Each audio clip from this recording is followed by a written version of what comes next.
Socrates insinuated that life becomes more worthwhile when examined. I think we can say a little more. For examination alone can stagnate us.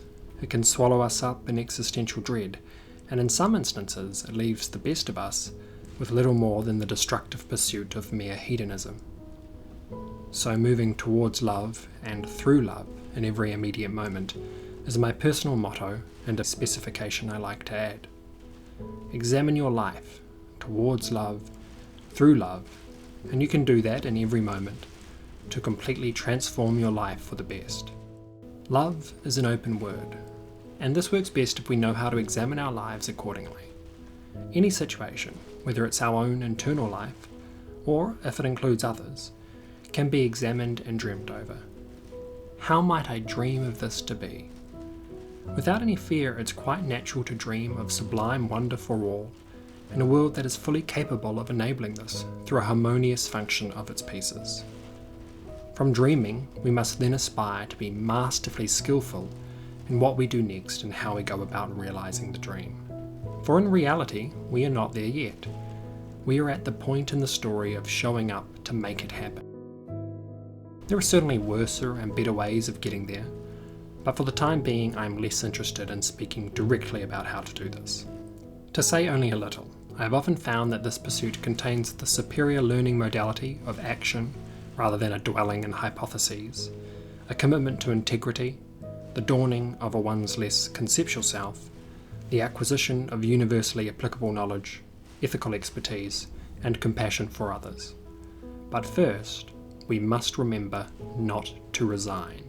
Reawaken your awareness to the opportunity of life, to that which is implicit from the moment we are born. Life has possibility, and the reality you can come to know can be wonderful. Only suffering without any revelation is meaningless. To say we are not worthy of fulfillment and flourishing is to beg the question, why? And too often are responses to this question subservient to the unlife of judgments. Judgments that masquerade as harmlessly arbitrary, but in truth are often actually unscrupulous and adopted unwittingly, only to be defended as more important than one's essential capacity for experience or life in the first place. So many of us are dead because our thinking has inhibited us from feeling anything and from taking part in much of life. So it takes courage and a heroic expression of one's pure self again and again to make your life what you know you want it to be. That which in the recesses of your disenfranchised spirit you know that you are most profoundly capable of. But this is simply the nature of it. Everything we dream of comes from our most unbound and radically integral selves, irrespective from the chaotic fields we navigate. And with all things, you can practice, and you can get better at overcoming the fears and obstacles. Until one day, showing up and doing right by yourself and others is no longer scary or obliged, but possibly even enjoyable. On giving up my social self and my personal self, I was left with my more selfless self, my true self.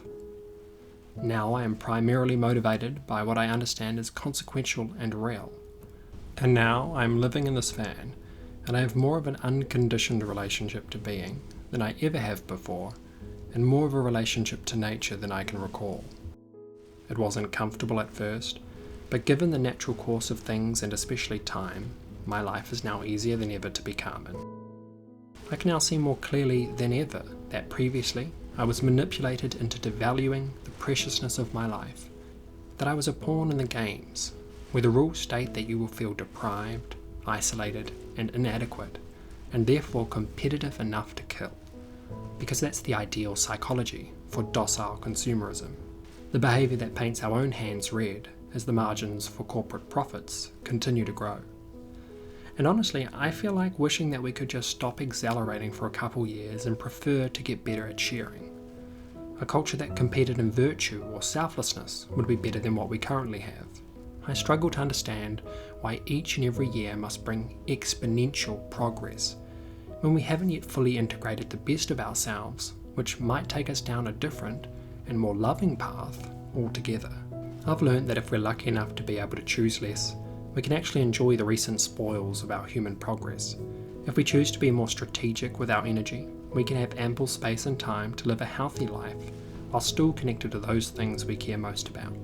Life is good with less pushing, and life is good when it becomes more holistic, moderate, and undramatic.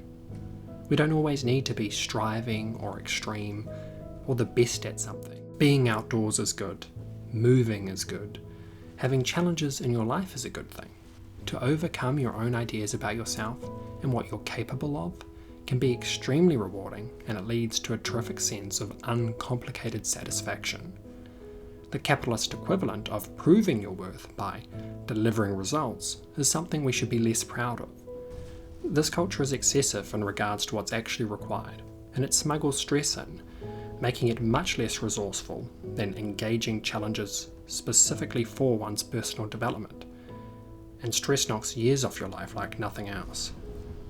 New experiences are good, eating very healthily is good, being in touch with the natural environment is great, it's extremely fulfilling and healing because it is healthy. Learning new things is good, reading is good, and being social is good, and having time alone is also good. Playing, laughing, dancing, music, art and dreaming. Dedicating your time in service of others. All of these thoughts in an organic and happy moderation make for a pretty good conventional life. And I think they and this nature should be about ourselves more than our modern day minds currently tend to be caught up in the commotion of this raucous world. Finally, to allude to this supreme examination, in a life constructed in this way, there is very little cause to invent an ego. If you're not lacking, which you can be, by making the conscious decision to renounce a little and get out of the system we unfortunately inherit, life can actually be quite fine and calm, and that's a good place to be in the first place, but also a good place to lay the foundations for meditation and subsequently a radically contented life. I would now say alpine lakes are my favourite thing in the world. Getting there demands oneself. The mind is restless and the body tires, and so already there's an opportunity for insight. Then the views are magical and they draw you into the ice water. The cold dissolves the body's aches, and if in that same moment you are curious about your mind, you can just let be with that emptiness.